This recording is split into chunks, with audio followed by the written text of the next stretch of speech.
TRBL11, o Fundo de Logística da Rio Bravo com a Telos. Vamos ler o relatório de março de 2025, publicado agora no dia 11 de abril de 2025.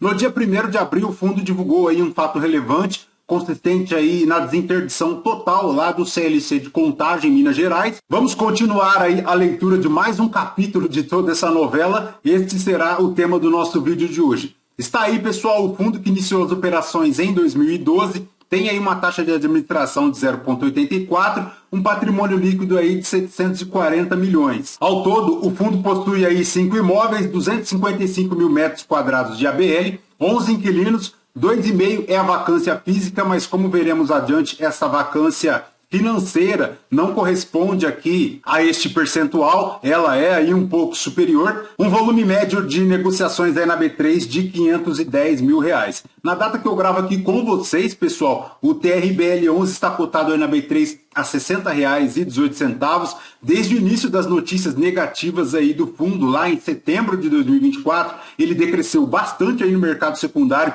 chegando lá aos R$ 57,50, 55, né? Lá em dezembro de 2024, buscou aí uma leve recuperação, mas segue aí bem batido, né? Bastante amassado no mercado secundário, fazendo um P sobre VP de 0,63, uma variação negativa aí nos últimos 12 meses de 34,28%. O fundo, pessoal, distribuirá agora em abril 58 centavos por cota. Este valor foi pago agora no dia 14 de abril de 2025, fazendo o yield mensal aí de 0,92, anualizado aí de 14,70, muito impulsionado aí pela cota no mercado secundário. Se o cotista tivesse investido R$1.000 há 2 anos, ele teria hoje aí R$ 738,60, portanto aí perdendo dinheiro, né? O fundo que se encontra lá abaixo da linha do CDI, abaixo da linha do IFIX, também abaixo da linha do IPCA, bastante amassado, amargando aí uma rentabilidade extremamente negativa para o cotista.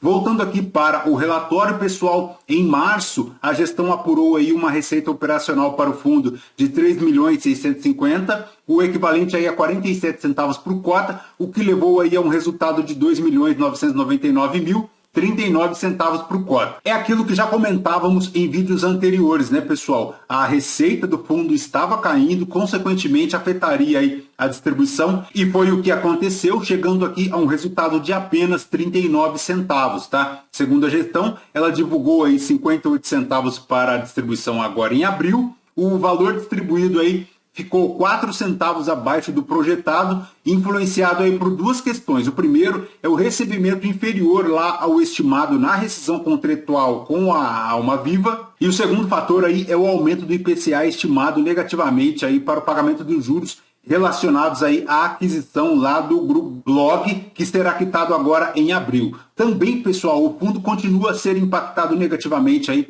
pela persistência lá da inadimplência dos Correios em relação ao aluguel lá do CLC Contagem. Segundo a gestão, ela projeta aí a manutenção da distribuição de 58 centavos por cota até o final deste semestre. Em relação aqui às tratativas com os Correios, pessoal, segue lá a rescisão unilateral do locatário, isso que foi divulgado aqui ao fundo no dia 24 de março de 2025, estabelecendo aí como prazo da desocupação lá do imóvel em 18 de agosto de 2025. Segundo a gestão, há aí um processo administrativo unilateral lá internamente aos Correios, mas ela recebe toda esta tratativa aí com muita indignação, né? Infelizmente, a gestão foi extremamente amadora. É bem provável, pessoal, que os Correios tenham sofrido bastante aqui na mão da gestora em relação às obras estruturais lá do fundo. E agora, com a interdição, ele resolveu de uma vez por todas rescindir o contrato, né? Então, infelizmente, a gestão foi extremamente amadora e deixou de faltar com transparência para o cotista, e agora não adianta lamentar, o leite já está derramado, né? Houve aí, pessoal, no dia 1º a desinterdição total do imóvel, e diante desta desinterdição e da aprovação aí das intervenções estruturais, seguem aí no momento em fase final de execução das obras ordinárias de acabamento e instalações prediais. Não suficiente todo este problema, pessoal, o fundo já apresenta aqui uma segunda situação que é a desocupação lá do Almaviva no galpão de Guarulhos, tá? Segundo a gestão, o inquilino efetivou aqui a devolução do imóvel mediante a entrega das chaves, contudo não houve aí um consenso em relação ao pagamento da multa rescisória e a devolução das carências. Segundo a gestão, o contrato previa aqui uma multa rescisória de 6 meses de aluguel e a locatária efetuou o pagamento de apenas 3 meses, sem o reembolso das carências. Então, com esta situação, ela busca aí uma saída jurídica para a rescisão do contrato, e este fato aumentou aí para 2,5% a vacância do fundo, né? Mas, pessoal, se considerarmos aí a situação de rescisão contratual por parte dos Correios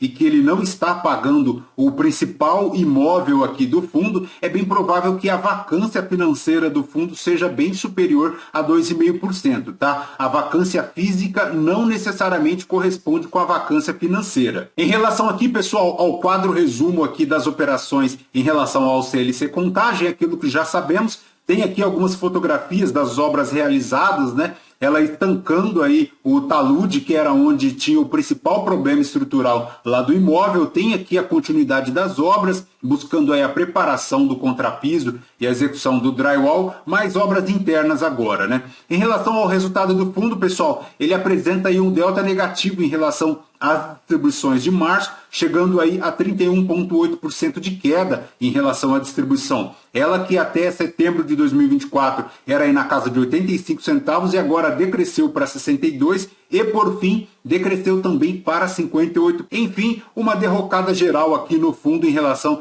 às distribuições, muito impulsionadas aí pelos desastres da gestão em relação ao gerenciamento de riscos aqui do fundo, tá? Isso tem impactado aqui os resultados dele, chegando aí a um ativo total de 972 milhões, subtraídas aí as despesas, um passivo de 231 milhões, chegando aí a 740 milhões de patrimônio líquido, a cota patrimonial ainda lá nos R$ 95,67. Lembrando, pessoal, que para o CLC Contagem ele conta aqui com uma operação de CRI, tá? Porque foi adquirido aí 100% da SPE proprietária lá do fundo e acabou aí levando como parte do valor do imóvel movido aí para a conta de participação societária lá no balanço financeiro, que entra aí na rubrica de outros, né, no ativo detalhado aqui acima. Então, estes 98 milhões aqui e 70 de passivo corresponde aí à parte recebida lá da SPE proprietária do CLC Contagem e também na parte aqui como usufruto lá do imóvel.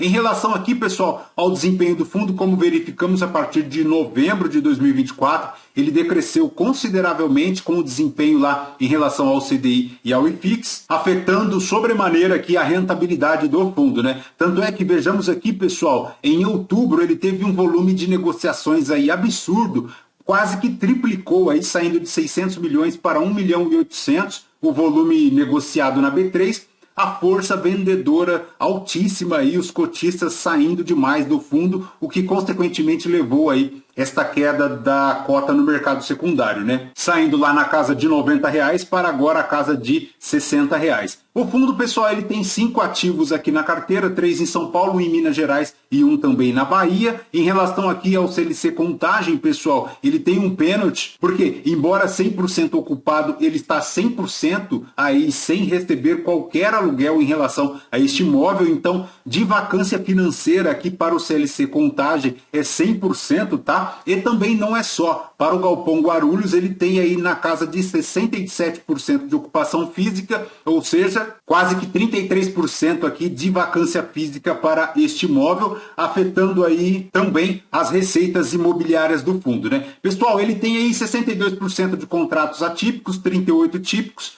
84% estão indexados lá ao IPCA. Ele tem aí, pessoal, uma concentração de 48% lá no CLC Contagem, um prazo médio aqui desses contratos de 7,6 anos, 0% de vencimento agora em 2025. Pessoal, em relação às vacâncias, como comentamos, elas subiram aí para 2,5% agora no primeiro trimestre de 2025. O fundo conta aí também com obrigações em relação lá à amortização de CRIs, chegando aí em 2025 a 7,5 milhões, de um total de saldo devedor aí de 132 milhões, fazendo aí uma alavancagem líquida de 17,81%.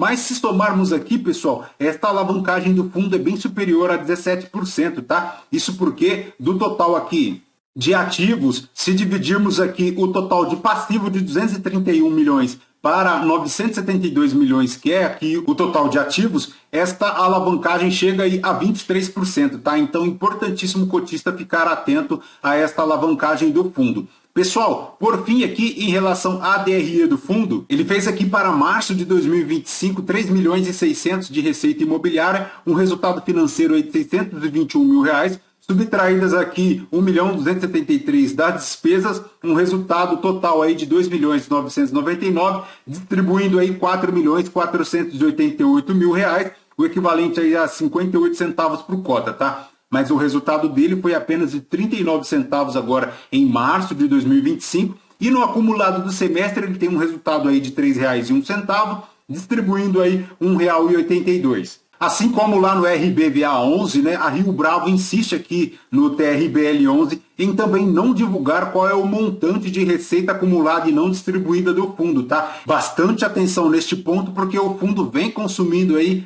na ordem de 20 centavos por cota a cada mês, tá? E não é só isso, além do problema do CLC Contagem, tem aí também em relação ao imóvel de Guarulhos para a Alma Viva, que deixou lá o imóvel, aumentando aí um pouco mais os problemas do fundo que já são grandes. Perfeito, pessoal? Lembrando que este vídeo não é uma recomendação de compra ou de venda de nenhum dos ativos aqui mencionados. Aos novos inscritos, muito obrigado por isso. Você que permanece conosco, muito obrigado por isso também. E você que não é inscrito, considere se inscrever. Deixe o seu like, o seu joinha, porque tudo isso nos fortalece aqui na produção de conteúdos. Por hora, de TRBL 11 é basicamente isso. Voltamos em um próximo vídeo. Fraterno abraço a todos. Até mais.